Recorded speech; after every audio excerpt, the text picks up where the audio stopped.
There is much to learn. All right, so as you know already, I'm Noxzc. Welcome to the exterior level design lecture. These are the topics we're going to be covering today. Hopefully we can get through all of them in enough detail. We're going to start with just the basics of creating a world space. Once that's done, I'll show you like the settings you want for building either a large world space, a small world space, for whatever you need. We'll move on then to landscaping and shaping the terrain to conform to what you're interested in. After that, move on to typical like larger assets such as mountains, along with planning your pathways and buildings if you have any. After that, smaller assets such as shrubs, rocks, and water features will begin planning out the flow of rivers or where you want waterfalls, that kind of thing. I don't know if I'll be doing too many large waterfalls or anything on this one due to me. I'm just going to be making a rather small world space, but I'll still show how to go about making those. Texturing. This is important, using a variety of them and making it look natural. So using a good mixture of dirts, grasses, textures that do have like the grass textures but with no grass. That is also something that you can put in, which is helpful. Breaking up like monotony and stuff. Optimization for exteriors, if any, and exterior markers such as critters, FX camera attach boxes, map markers, etc. And then if any time remaining, I can show you my own work to give you guys ideas or showcase how things all play together, along with interior optimization, since it was very highly requested in the poll I did in the level design channel.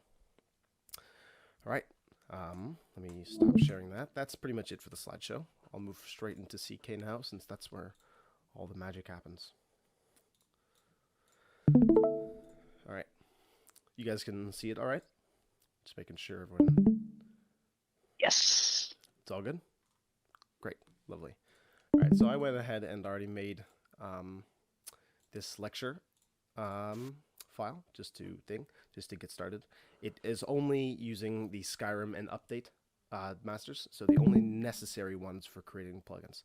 You can use obviously like Hearthfire, Dragonborn, Dawnguard, that sort of thing, but I'm only using the necessities, which is Skyrim, and update should be enabled, but it's not. I don't know why. Okay, so let's start with just making a world space. You're gonna want to go. I'm also going to do this off the basis that none of you already know how to do this. I'm going to be starting from the scratch and just showcasing it from step 1 all the way to the end so that you can get a good understanding. So we'll start with world and then world spaces. This is the world space menu that you'll be given right off the bat. It showcases all of the different world spaces in Skyrim, such as Tamriel, Sovngarde, and even interior caves that use exterior world spaces to help with the ground, which are very cool, and I can definitely show you how to make those later on in another lecture or something. You're going to want to go with just new, and we'll just call this lecture world.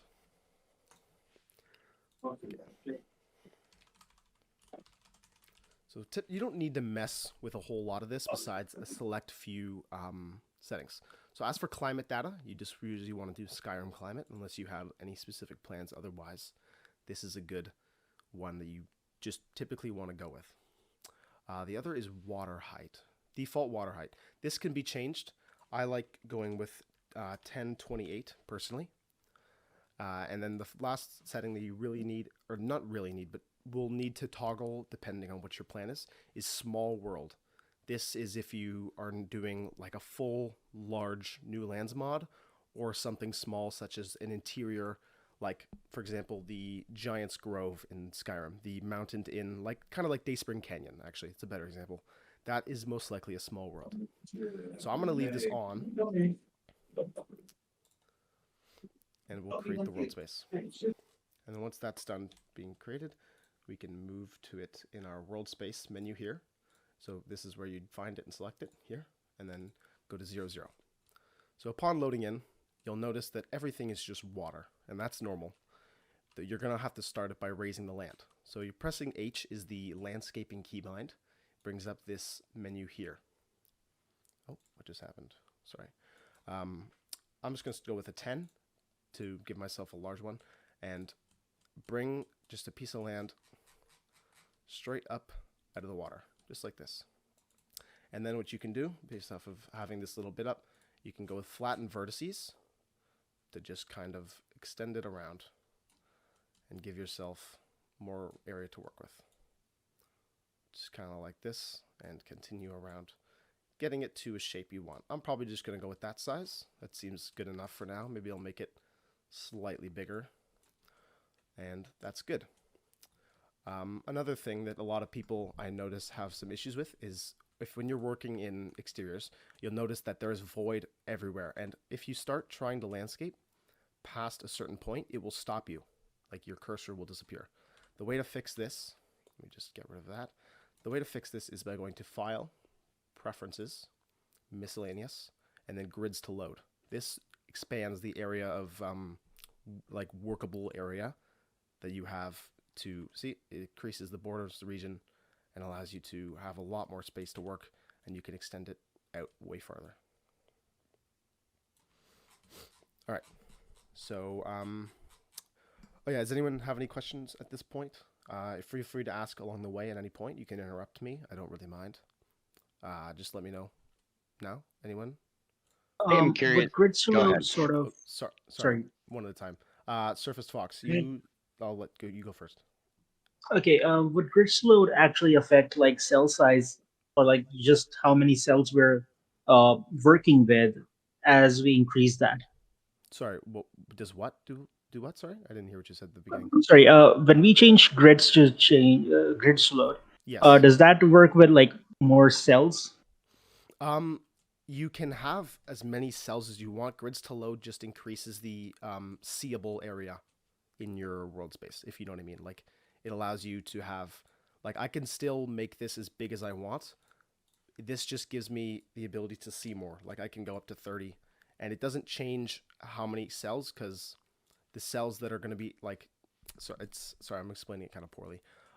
It's just seeable area, really. So it just gives you that you won't run into any issues with LOD, because when you have low grids to load, in particular, larger objects such as mountain pieces will kind of like flash in and out, and you don't want that. So you just want to typically give it more grids to load so that you won't have any LOD issues while working, and you can see everything fine. Does that answer your question? Yeah, it does. Thank you. All right. Who was the other person who was speaking? Yeah, it was me. It was grid related. Not the same question, but you answered it. So yeah, Great. thanks. Okay, no worries. All right, so I'll just probably stick with this size of an island for now. So to begin with landscaping, like the shaping of how you want your ground to be, obviously a good practice is to have a good amount of verticality. Obviously with smaller lands such as this, it's harder to have too much, because like it's a challenge to have such little space while to make the most out of it with verticality wise. But you can typically just kind of go about raising up the center and having the ground kind of go up from a beach up into an elevated center. So just left clicking without the flatten or soften vertices selected just simply raises the land as you click and drag. So I'll just kind of do a random bunch of landscaping here and see what comes of it.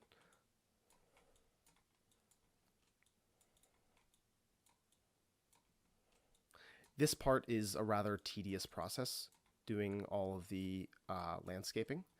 So I do apologize for having to sit through and watch this, as I said, it's a little tedious, but it is necessary to making things look interesting and having it not be so one-dimensional. I'd like to ask, what's up? In my time, I used to do Minecraft landscaping using Worldmeshing, and there was this tool that basically I forgot the names of the tools, but basically it's like a simulator of erosion, and you can create various like geometry, and then it makes very realistic looking mountains. Could you like automate this process by using something like that? Yes, there are external softwares, I believe, for things like this, such as like height map programs. Yeah, that's what I meant. Yeah. Yes, personally, I don't know how to use those. I have never been interested in using them. I prefer to do it all manually because it makes more sense to me, and I find I have more control over it.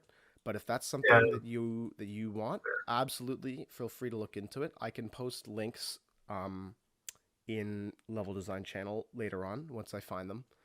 Oh yes, now I remember.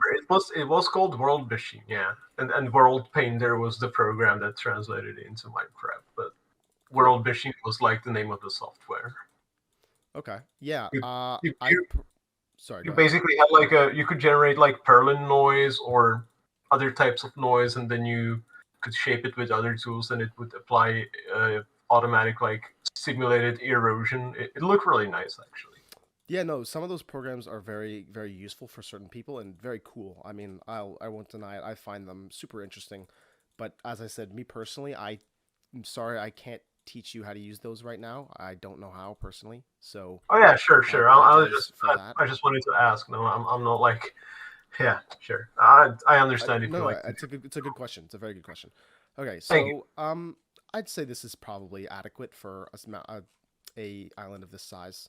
After you've done like the basic conforming and stuff like this, soften vertices is a very useful tool for getting rid of those like jagged kind of edges. So you can just kind of coast over it, and it makes the area a little bit flatter and a little bit prettier, and gets rid of those ugly kind of, like if I zoom in, like those points. See how it's like very kind of oh, what the fuck? Sorry. It's like very kind of jagged. This melts those away and makes it nice and flat. You don't want it to be perfectly flat and like smooth everywhere, but get like for specifically like pathways and areas where you're going to have buildings and walkable area, you don't want to have those points of like jagged kind of terrain. Okay, so let's just start of get to the assets now. So now that we've done this, oh, and another thing, sorry.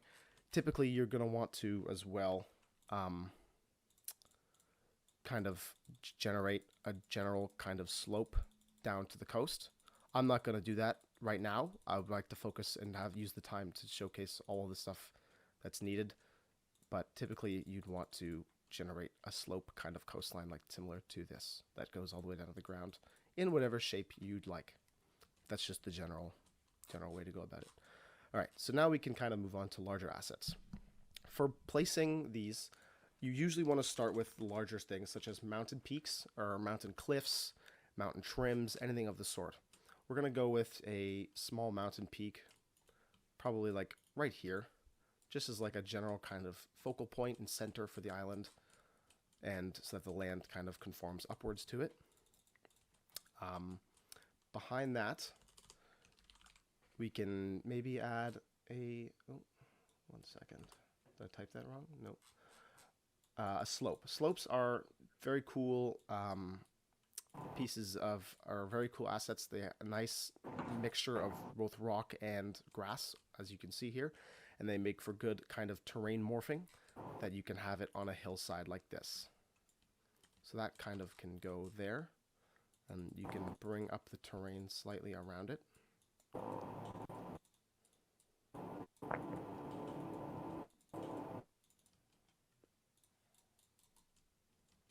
There we go. So that's good there. And then you can hop back over here, and then once you've done your mountain pieces, I might add 1 or 2 more smaller cliffs around the side. But then the other rock things you can mostly resort to are rock cliffs, which are these ones. Some of them come in like grass or dirt variations such as this, and then some of them come in just straight rock variations like this. I will grab, let's go with the number 2 pine forest. Again, you can use any textures you'd like for these, or you can put your own on them. There are ways to go about doing that. And I will show, there's a specific asset that I like using that doesn't have this texture on it that I will swap over shortly to show you how to apply your own textures to things. So I'll just kind of go around placing some of these rock cliffs around the area. It doesn't work. This level design, especially exteriors, is a lot of trial and error. It's hard to get the perfect like the perfect thing right off the bat. It's going to take quite a bit of testing and quite a bit of experimenting to see and to get something that you're happy with.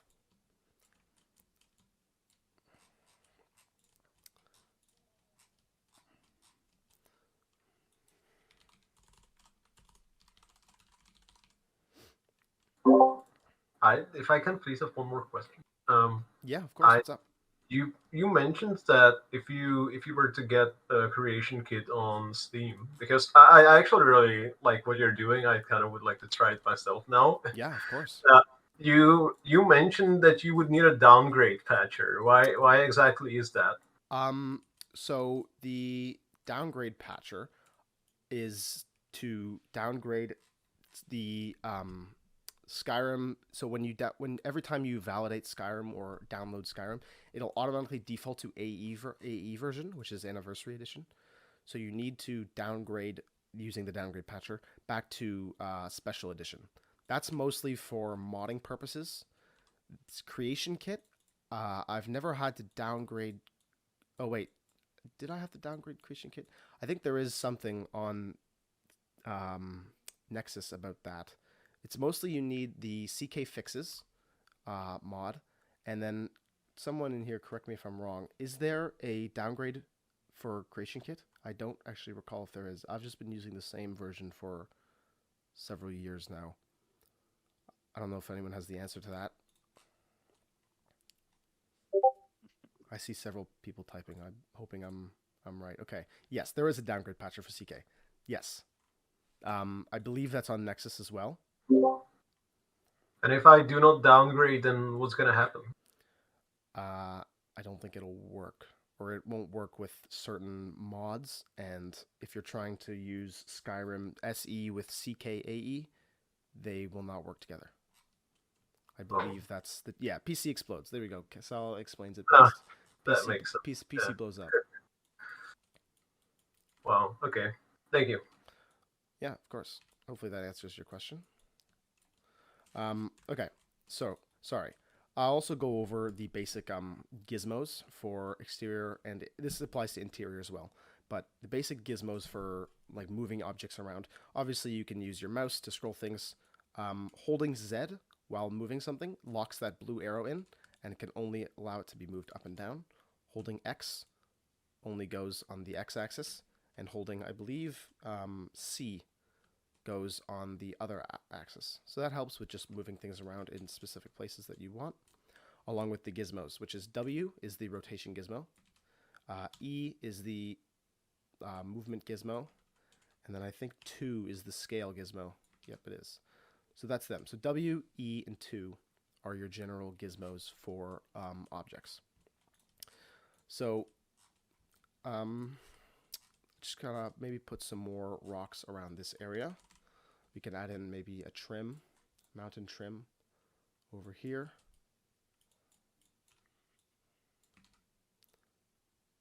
So use the rotation gizmo to kind of conform it to the landscape, and then you can kind of raise it up a little bit. And then once that's done, once that's in the ground, you can use your other gizmo, or not your gizmo, sorry, your landscaping tool to build around it a little bit to allow more of the rocks to show while still keeping it in a good position and having it look realistic. So you can kind of do that general thing and have it look pretty nice, I think. I do probably want a mountain piece right here. Oh yeah, once I move on to the smaller bits, I'll show how to use object palettes, which personally I don't use them terribly often, but they are useful for some people if placing smaller objects can be a tedious experience for you. So I'll show how to go about making those and setting them up and using them in just a moment once I finish with all of these larger pieces. I might have a small question. Yeah, what's up? Of course. Is there a way to have like a small character or something like that to have a scale for what you're doing? There is exactly that. Yes. So for one, there's the Jeremies, which are 3 medium, small, and large NPCs here. This is average. This is character size. This is player character size. This is, I don't know what this is in scale to, and I don't know what this is in scale to, but yes, the one I use the most is test scale reference NPC 01. Test scale ref NPC 01, which is this very ugly looking man with blue hands. So I use him for all of my scale references.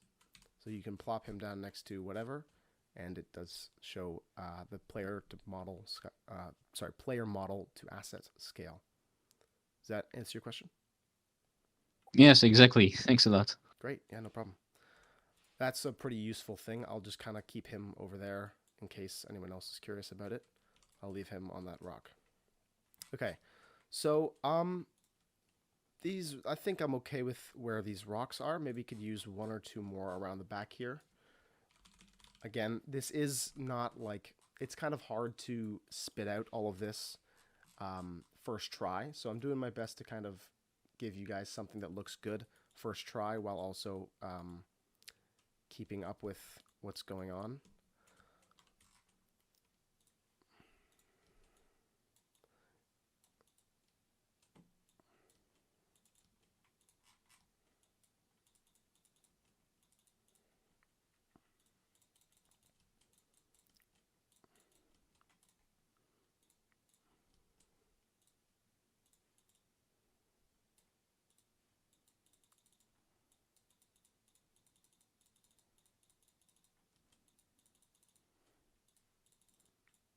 All right, so I'll leave the rocks probably at that for now. I can always go back and add some more.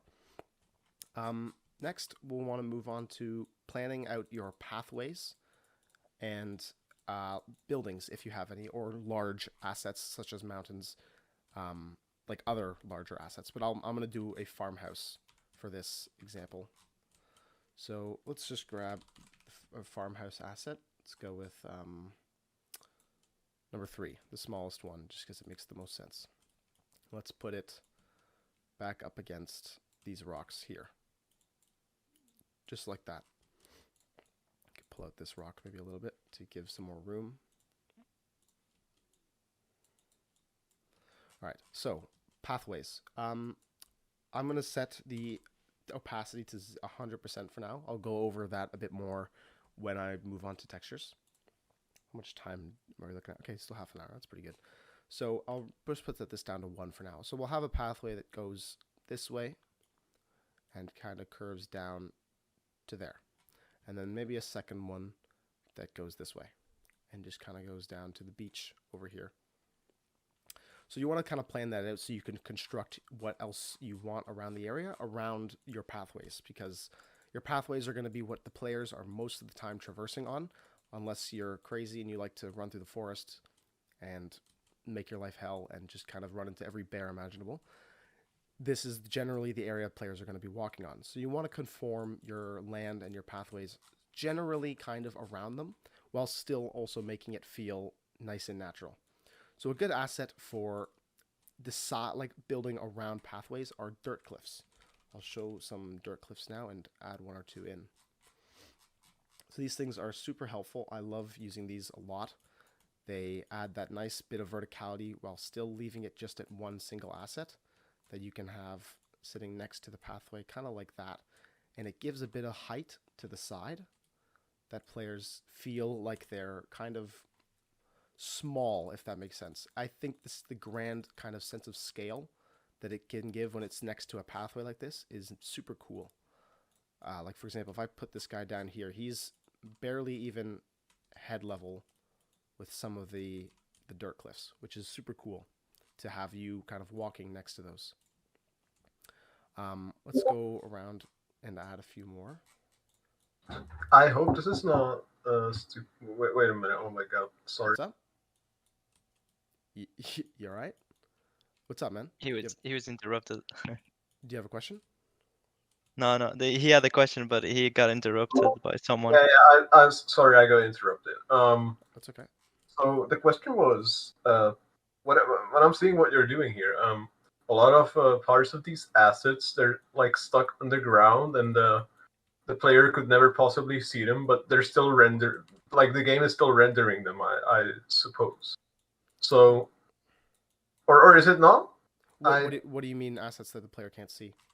Well, the parts of the mountains, the textures are like underground, right? Or even with the dirt cliffs. Yes. You can't really see them. Yes.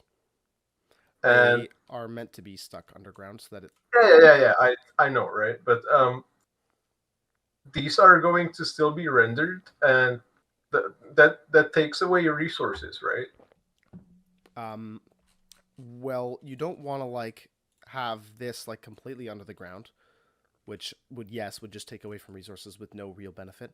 But if I can get what you're saying, having it like partially still kind of sticking into the earth like that is a good thing. You typically want that kind of thing so that it conforms with the landscape a bit more.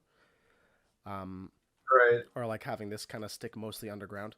It's so that you don't have the whole asset, because like this, I can't have that sticking out there, but I still want that asset. You know what I mean? My question kind of was that, for example, with this rock here, like good, I don't know, 80% of it is like underground and ultimately not visible. So yes. Is there like, when it comes to optimization, is there some way to like cut off the parts that the player is not going to be seeing? Yes, I suppose you could, but if you're still seeing this upper half of the asset, it loads the whole thing regardless. So even if you're seeing this upper bit, it still just counts as the one object, even if it's still underground. So as long as you're seeing at least a bit of it, it doesn't take a hit to performance, if you know what I mean. Like having it underground doesn't really hit the performance unless it's entirely, like unless it's just gone, unless it's that. Which then, like, what's the purpose, right?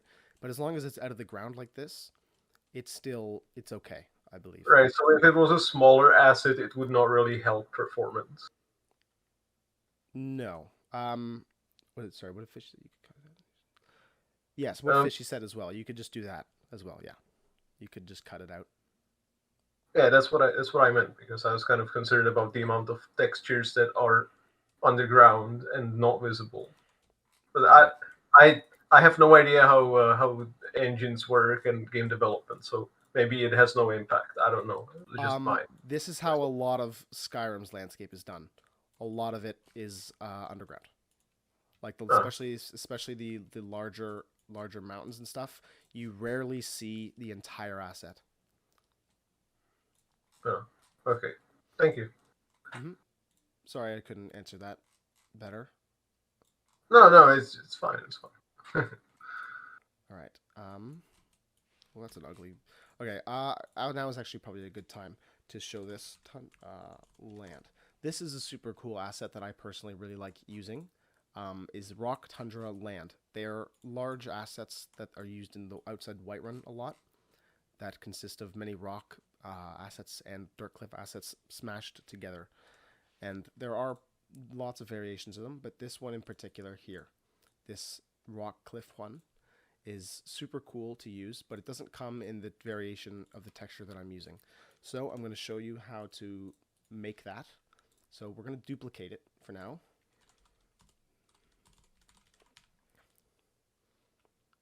And find it in our duplicate list. Here it is. So if you go into edit here, all you need to do is select which texture it is, which is, I believe it's the top one, and you click new.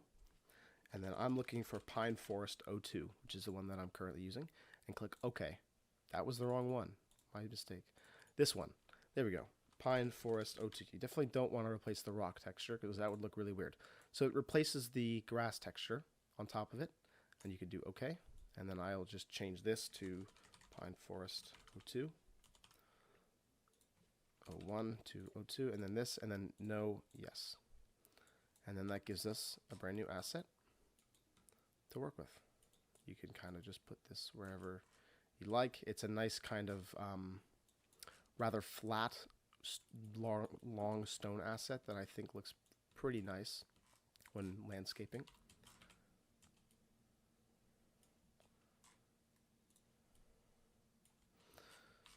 Okay. I'll focus on this area for now. I won't really focus so much on the back side here. I'll kind of divert my attention to here because I'm killing a bit of time with it. Okay, so I'm pretty okay with some of these, the placements of all of these. I think this looks pretty good. So now I'll move on to texturing, which is going to be coloring the ground and making it look much, much better.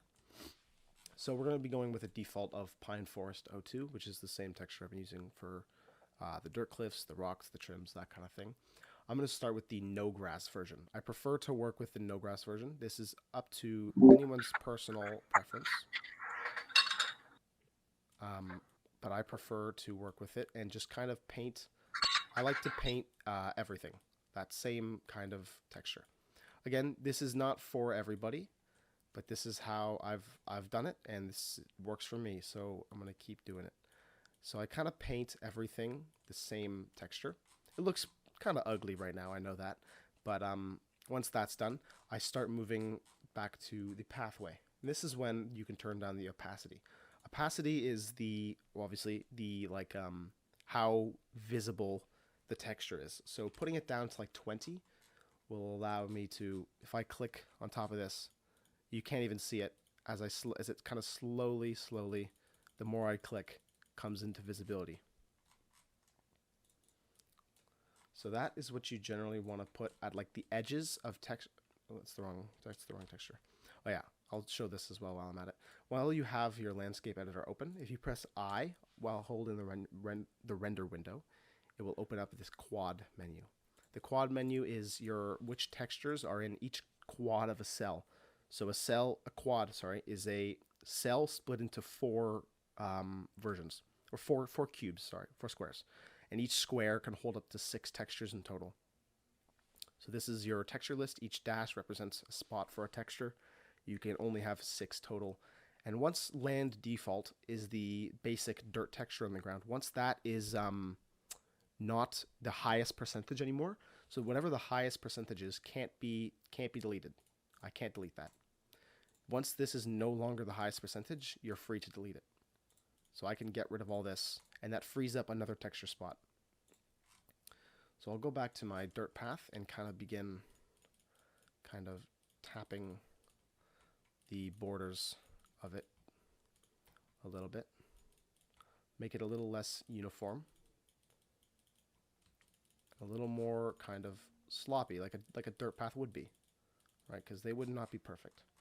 And then we can go back down to Pine Forest 02 and kind of merge it into the pathway a little bit. Kind of put it on the center so that it just looks a little more natural and that it doesn't look like stark, like a perfectly gridded lines. Sorry, question. How did you open that? How did I open the quad menu? If that's what you're asking, I'll start from scratch. So while on your render window, make sure it's selected. Press the H. It will deselect your render window and automatically select this. Just click back in your render window and press I. And the I opens up your quad menu. And you can see which quad is which by hovering over your cell, clicking edit, and then click force hide land, quad 1, apply, and that will hide quad 1 of the cell. And you can see which cell it is by pressing B, and the yellow border is the current quad that I'm working in. So this is quad number 1 out of the cell hidden. And then I can just go back to that and click force hide again, and it's back. So back to the texturing. I'll add a little bit more dirt path in here, and then kind of go back to my pine forest and dot a little bit more in. And around the house in particular, you're going to want to have a dirt. So I'm going to go with Pine Forest 1 dirt and just kind of dot it around and have this underneath the pathway a little bit, just to give that bit of dirt that the dirt's kind of like fading and being kind of like pushed away almost. So this is good to have around houses and around structures and around rocks actually as well, because the grass kind of gets beaten down or removed when things are built on top of them. So I'll kind of just keep adding little bits of this underneath the texture. So you can barely see it, but the other one is still over top. Like, see that you can see the sticks and stuff under it, but the dirt path texture still remains the top one and still takes priority over the rest. So I'll make this a little bit wider and then move on to grass. So I'm going to go with Pine Forest 02 grass and Field Grass 02. Those are my preferred ones when working with this color palette, which is like a pine forest color palette. I'm just doing the basic, like around Falkreath would be where you'd find these textures. You can use Pine Forest 03, but I find it a little bit bright, so I go with the Field Grass 02 instead. So once you're done this, you can start kind of dotting your grass around, just kind of dragging your mouse around. Do a little bit maybe on the center of the pathway just to kind of show it being overgrown a little bit, and kind of just keep going with that. I don't know why it's not letting me paint in here. It's weird.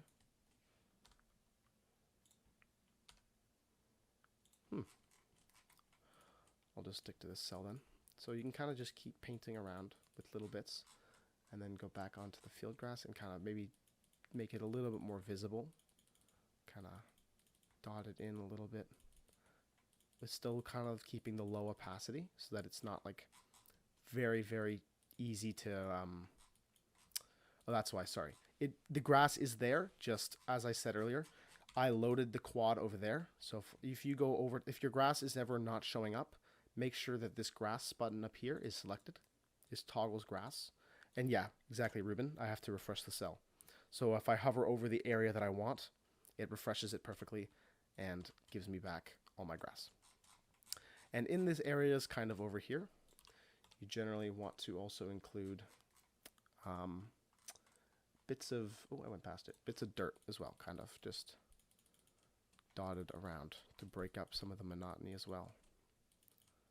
Up here, around the rocks maybe, down here, around the rocks, over here, on the pathway again, and just kind of sprinkle it around, while not making it fully visible. Like some areas you can make it fully visible, a little darker like this, but typically you want to keep it at a lower opacity just so that it blends a bit more. And then kind of put this around pathways so that the grass texture isn't being a bit too abrupt on the edges. Kind of sprinkle it around a bit more, and then we can go back to our grass and put a little bit more around the area.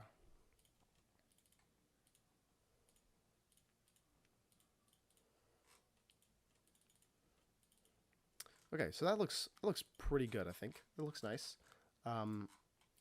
It could use a little bit more refinement, but I don't have necessarily all the time to like truly delve right into it, because again, it is a trial and error process, exterior level design. It's super hard well, not super hard, but it's rare that you'll find a chance where the moment you put something down, it'll be like the exact way you want it to end. It's hard to find something perfect right off the bat like that. So I'm going to stop there with the texturing and just kind of give you guys another kind of look around. This is kind of how you want to go about it. Not too dense of grass. Like you don't just want to take your grass and just kind of spam it. Like you don't want to have it perfectly dense everywhere and have the same kind of color everywhere. You want to kind of sprinkle it around while keeping denser patches and then also having patches where there's none. And what you can put in patches that have none are trees, which I'll get to now. And then on that note, I'll probably go into object palettes too. So in the world section up here, you can go to object palette editing.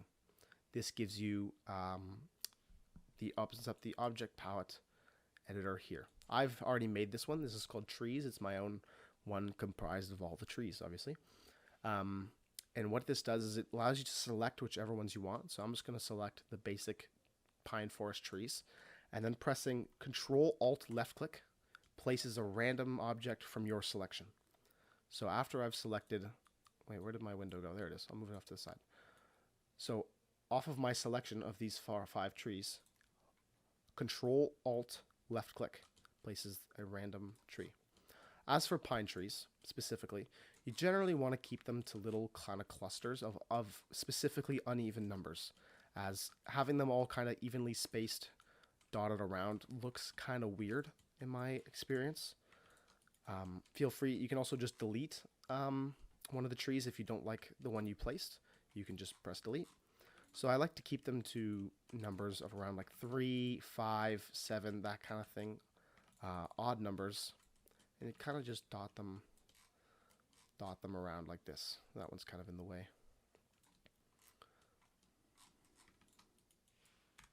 I don't want to put in the big ones just because they are very large and they take up a little too much space.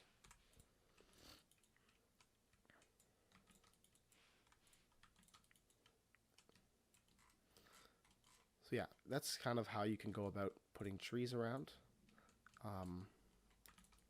They're super simple. The hitboxes are very, very annoying, and there is a fix for that. I can definitely answer that if anyone is interested. It's something in the creation kit preferences ini. You need to go into and disable something, and it makes the hitboxes normal, so that when I'm trying to select this house, I will actually select the house instead of selecting like one of these trees. And believe me, I dealt with that for several years before I finally realized that you can get rid of it, which is very relieving news. I think someone in here taught me that, actually. Okay, so I'll say that's good for trees. And then now I'll move on to, I'm just trying to speed through this a little bit more. I'll move on to shrubs. So shrubs are super cool and super useful to put around. Specifically in like kind of clusters, the way I like to go about them. So I'll start with just the tree pine forest ones. So you can kind of put them at the base of trees and then kind of put them on these cliffs and spread them around a little bit.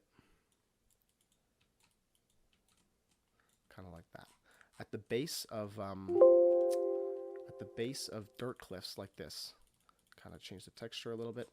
Good thing to put here are thickets and ferns. I can answer that question about the ini preferences in a moment. I don't remember exactly which box it is, so I will answer that once I'm finished. So thickets are cool assets to put around specifically trees and at the bases of dirt cliffs and around kind of rocks and objects like buildings and such.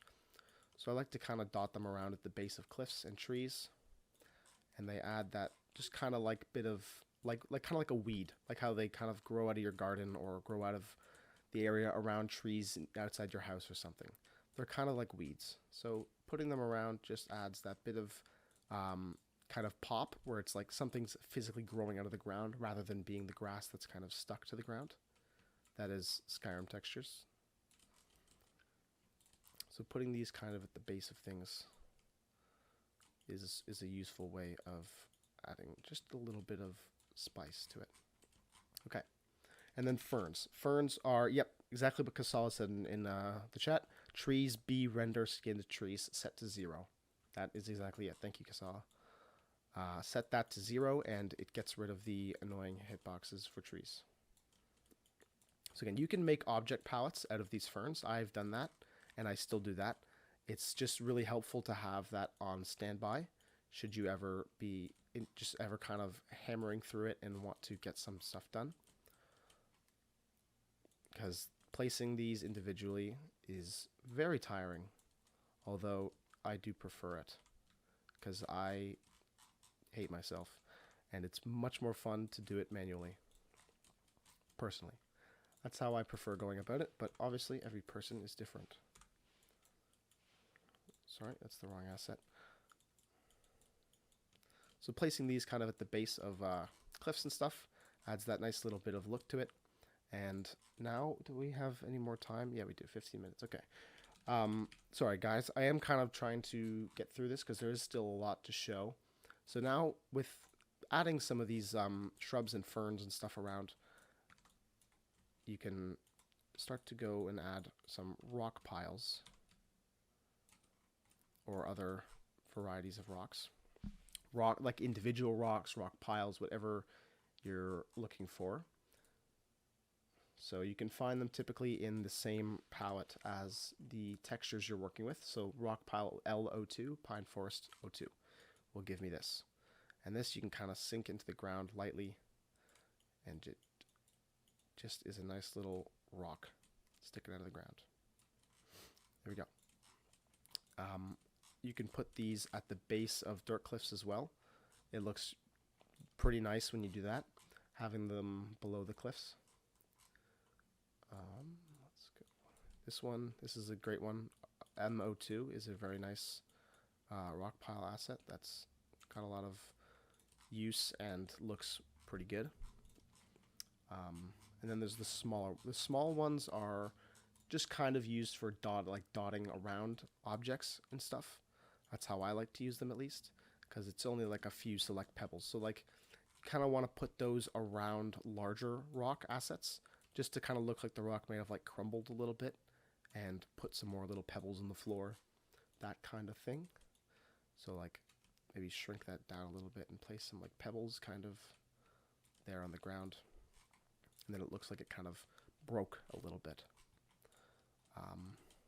I'll move on to some more smaller ones. So you can kind of just sink them into the ground. I like to sink them into the ground a little bit personally. You don't have to do that. You can have them sitting on top like that, or rather like that, but I like to sink them in a little bit just so that it's like just the rocks showing like that. Could probably use a little bit more shrubs over here. Another great shrubbery asset is dead shrubs. They're pretty cool for coastal assets and just kind of dotting around areas.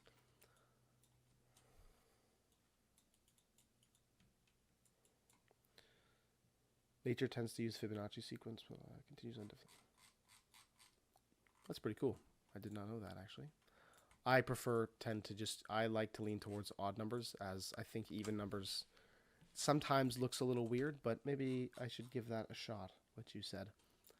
Let's extend that out of the ground a little bit. Okay, so we've decorated this area fairly nice. I think this looks pretty good. I'll get rid of, actually no, he's the proud homeowner over here.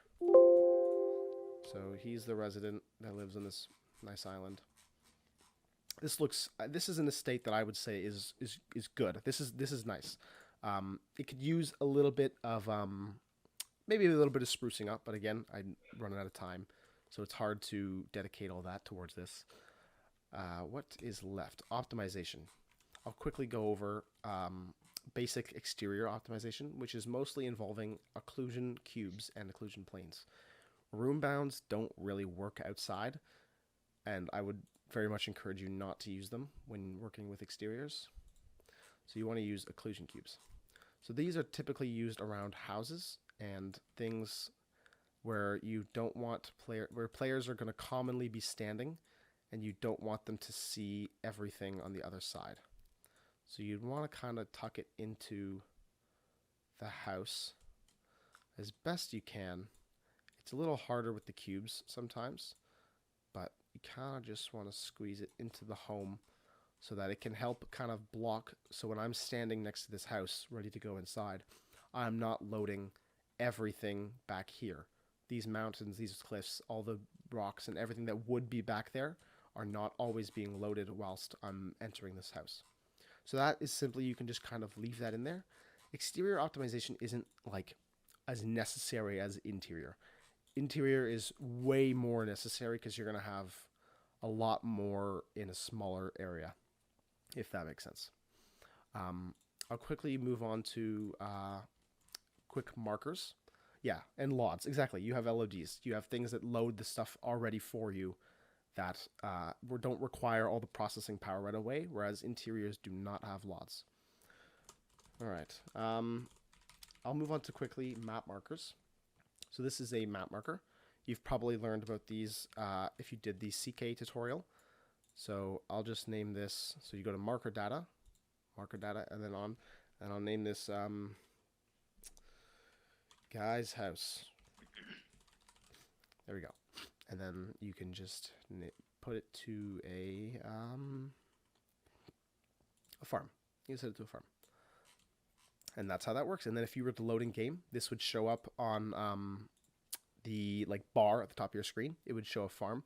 And when you enter this radius, which you can increase by doing this radius here, 2,000 for example, that doubles the radius in size. So as soon as you enter that ring, it would give you like the pop-up on your screen where it says like Guy's house discovered, and then the icon on the map would now be white, and it now becomes fast travelable. And then another thing you can do is add an X marker here. Oh, sorry. X marker heading actually here. And you can link these two. So you go linked ref, double click, this, okay. And then now when you fast travel, you get put to this marker exactly, rather than being put randomly. I think it's randomly within this radius. So now you get put directly to this marker. And that's how you do map markers. Other useful exterior markers are critters. So I'll show you how to quickly set those up. There's nothing really too serious with critters. They don't require that much effort. I'll just put a stump here because it's cool. Forest stump, wrong asset. There we go. So just add a stump. And then we'll move back to the critter. So critters come in either water critters or land ones, obviously. So there's fish, and then there's critter spawns. These are the ones that randomly will spawn things. So you can go insect many. I'll do insect many, and it gives me this little sphere with the C above it. So you can tuck this into this stump, and it will spawn a variety of insects flying around this stump in particular. You can add insect landing markers. Where are they? There we go. Critter landing markers, which will prompt things to land in this specific spot. So like butterflies or bees or whatever will land directly where that white dot is. So I can place that on top of this like log, and things will land right there. You can have as many of those as you want. It doesn't really matter. And then water critters are simply these little these little green discs. You want it to be flashing like this. When you hover over it and it's like flashing like that, that's good. You want it to be like that. That means it's exactly even with the water surface. So these ones are meant for deep water, and then there's shallow water. So see how the pinnacle of the trunk. So that's how deep the fish will spawn. That is like the lowest point that the fish will spawn. So you want this one in like shallow water and this one in deeper water. So you can really put either of these on coasts because the water at that point is going down into the ocean. So there's no real limits. Maybe we could add a few more trees actually over here. Just in general, kind of grab a few more and plop them down. I don't recommend increasing the scale of these too much. I only do it very, very slightly, as it can stretch the textures and it can look kind of weird. So just take that with as you will. Don't increase them terribly much.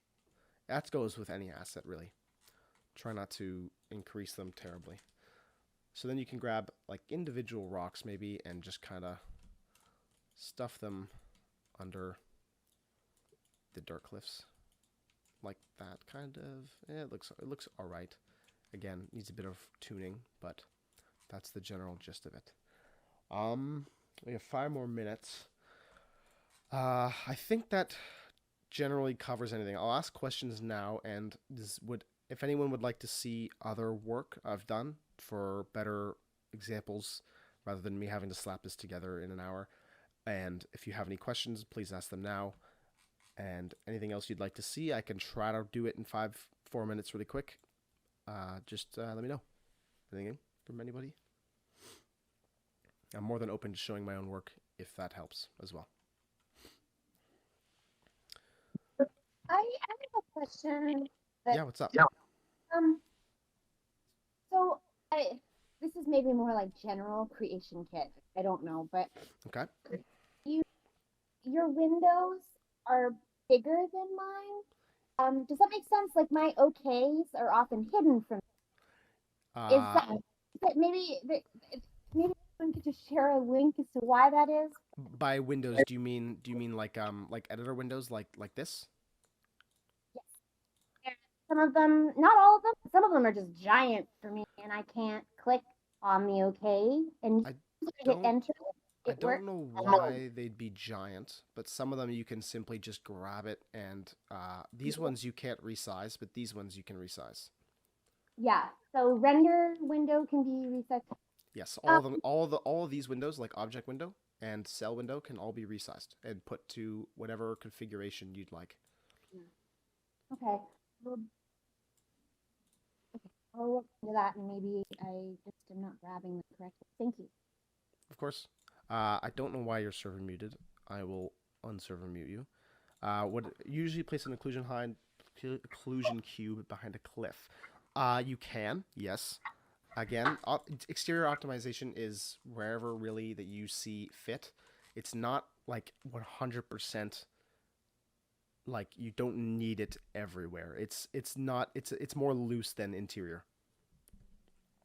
If that answers your question, you can put it behind a cliff if that would help. If you have a shitload of things behind that cliff, I would say, yeah, sure, go for it. Otherwise, really just optimize whatever you see being necessary. Our interior optimization is so much smaller of a thing than interiors. You could do an entire lecture on interiors, and this only takes about 5 minutes. So yeah, take that as you will. Let's see, any more questions in voice? I'll read the chat ones if not. Hey, can a lot of this apply to Fallout Force Creation Kit as well? I've never used Fallout Force Creation Kit, so I don't know. Okay. I'm sorry. Could be your screen. Oh, never mind. That's not a question. Anything else in voice? No one.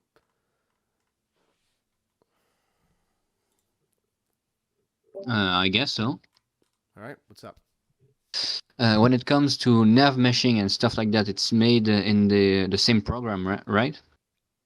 Yes. Navmeshing exteriors is the same as you would do any interior. It's easier to turn off sunlight for this. You simply, although the only thing you need to worry about in exteriors is cell borders. So you cannot nav mesh over a cell border. So the dot stops at the line. See, I cannot physically drag it any further. So you need to kind of line them up perfectly, like this. Once you have them in line with the other side, I can just throw together some simple triangles here. You need to take them and put them on top of one another, like this, as best as you can. And once they are on top of one another, like that, you can press this check mark button here, which is finalize current cells nav meshes. So it adds this green line, meaning that NPCs can now cross between cells. That's how you do exterior. It's a little weirder sometimes with exteriors because you'll have quite a bit sticking underground like this. It's usually okay, but that is a whole lecture on itself. That needs a little bit more explaining than I have time for today, which I apologize I couldn't get to nav meshing. I would have liked to. We just ran out of time. Sorry about that. Hopefully that answers your question. Yeah, no problem. Yeah. Great. Anything else?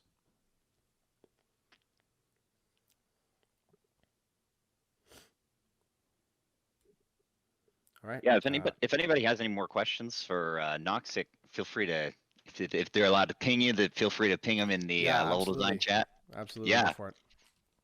Yeah, go for it. No, sorry. Go ahead. I was just gonna close you out. I do apologize I couldn't get through a little bit more. This is, again, it's a tedious process. It requires lots of time and thinking this was all on the spot. I just had to kind of throw this together all at once. I'm more than open to doing, I can do streams outside of the general lectures in the level design in the future if anyone's interested. I can go more into depth on specific things due to no time constraints. So if anyone has any questions about that, feel free to ping me, or if you have any questions afterwards, ping me. And besides that, thank you all so much for listening. Hopefully I was able to give you all some useful information and show what exterior level design is like. Thank you all. Guys, let's get some claps in the chat for Noxzc. Yeah, that was awesome. Incredibly concise and just yeah, I was like insanely slick first lecture too.